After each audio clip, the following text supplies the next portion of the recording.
Alright, so beginning of another day. I'm still working on the cabinets in the kitchen. I've now got all the doors pulled apart, put back together to the point of where I can sand the last two down and then paint everything and put them back together with the X pattern or the cross pattern, whatever, on the actual front of the cabinet door. I had to take the doors all the way apart so that I could splice in a piece of wood in the center of the two panels. For whatever reason, whoever built these doors, they left a gap of anywhere from like a 1/4 inch to 1/2 inch in between the two wood panels for the door when they put them in there. And I didn't want to leave them that way. I mean, this is only temporary. However, if you've watched my videos for any length of time, or if you know me at all, you know that temporary to me is typically wasted time, wasted effort. I like to do things that are permanent. However, there are times where necessity means you've got to do something temporary. Being that we bought the butcher block countertops thinking that we would be able to take our time installing them, which meant that we could buy the lower cabinets individually as we saved up our money in order to do so.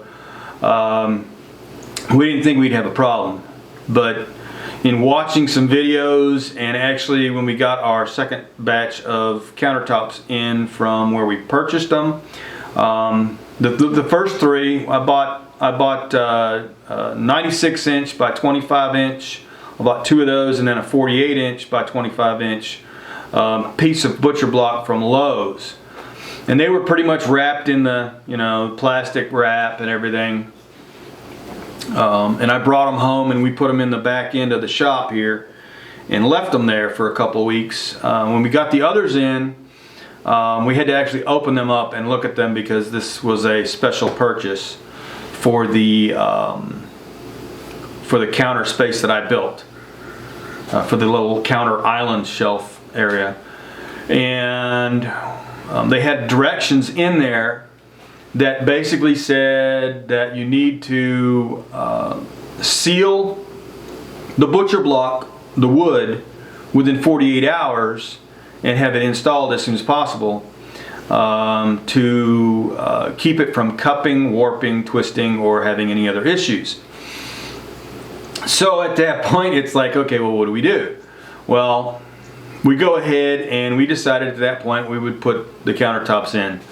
We take the old ones out, put the new ones in, and that I would go ahead and I would sand down and repaint the old cabinets temporarily until we got the new cabinets in. So that's kind of why I'm doing what I'm doing, and that's why we're at where we're at. Even though it's temporary, I want to do it right, or at least as right as I can possibly do it. So, I'm not a counter or cabinet maker. I've never installed countertops prior to this. I've never done any of that. I did refinish our cabinets when we were in Frisco, Texas, but I mean, those cabinets were a little bit different than these. Those were easier. So anyhow, I'm not going to bore you with a whole lot of detail on all of that, but I will show you where I'm at. I haven't had my morning coffee really yet, so. Oh yeah. Let's go ahead and I'll show you. I've got 3 stages of the panels right now of the doors. So let's see if I can do this without swinging the camera too quickly. This door I just took out of the clamps. These are actually pieces of wood that go on the door. This is just a spare piece of wood. And what they did was they used screws all over the backside to hold that in place. And then they used nails to nail it down on the front.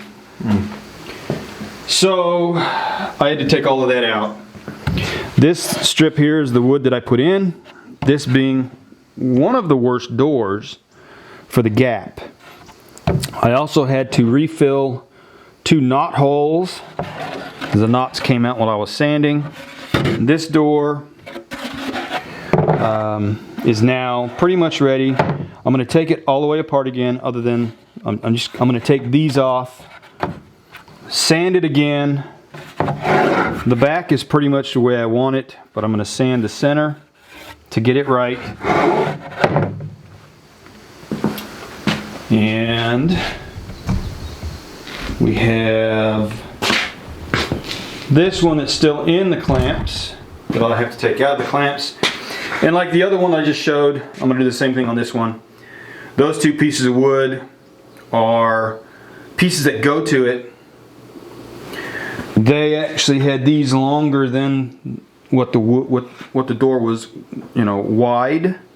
So I'm going to sand those down as well to make them look right. And again, I had a knot hole I had to fill in, but it's no big deal.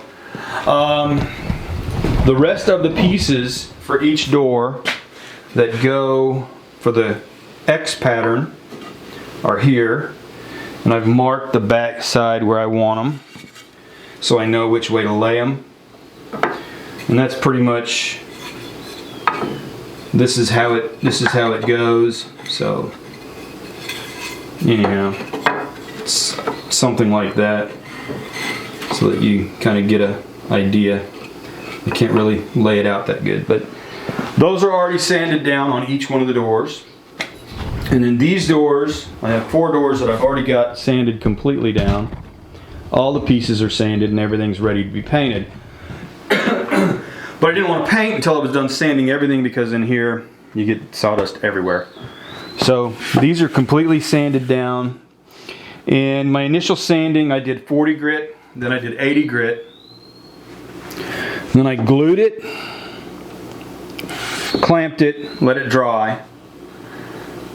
And then I came back after filling all the holes in and everything. When I clamped it,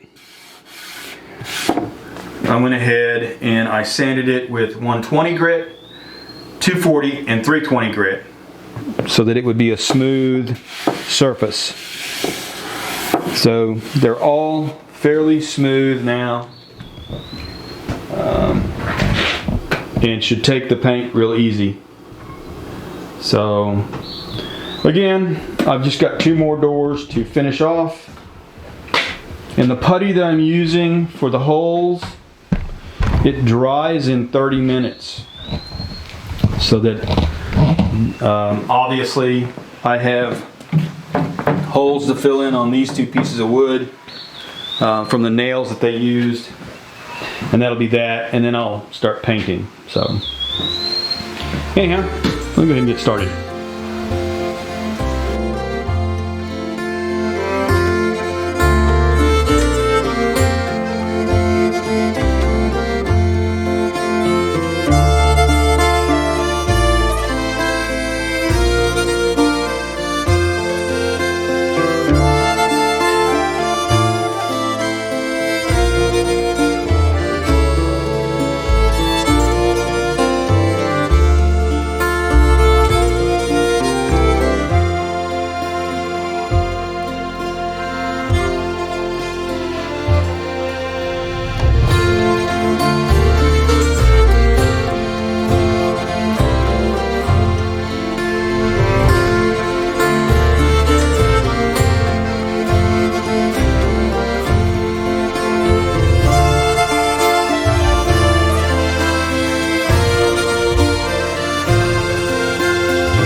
Alright, so a little further along here,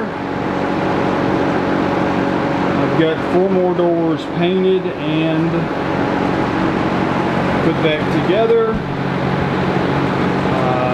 I'm not really happy with the way they're coming out, but I'm dealing with the same materials that I took off, so I've got to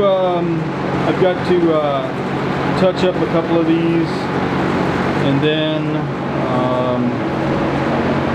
the 2 on the end here, I still need to sand them the rest of the way down, and I got about another half day of work on the doors. I'll get that done, take them all in, get the hinges on them, and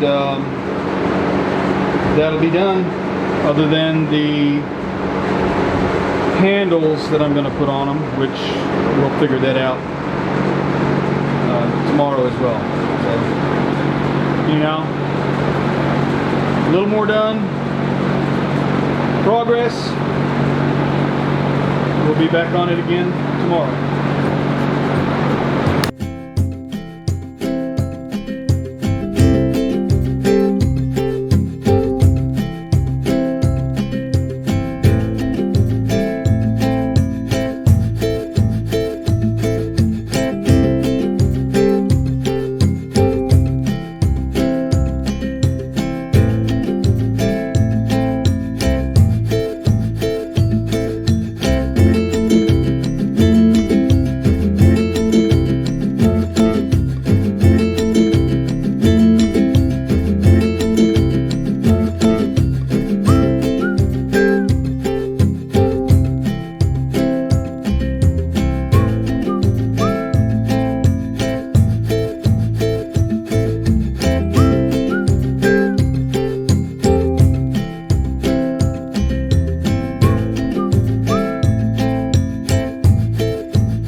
Alright, so here we are,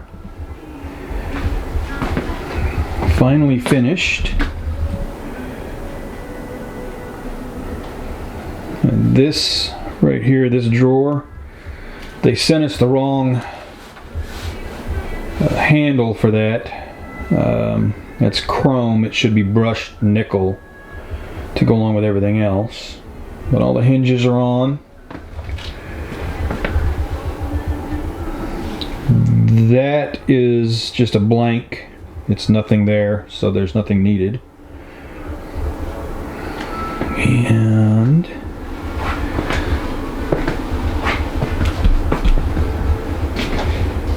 so pretty much finished. All the butcher block is up. The only thing left really to do is this end here. I need to put up some beadboard.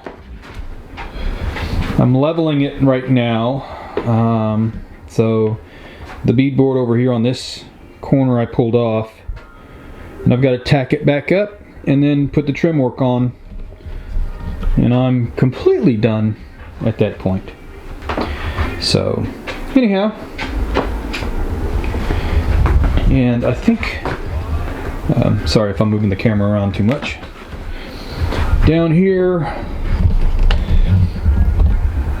right on the corner, and on that corner, My wife called them corbels.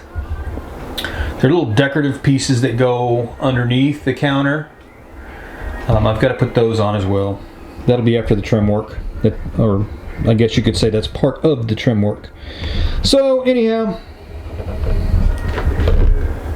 do a update of that later.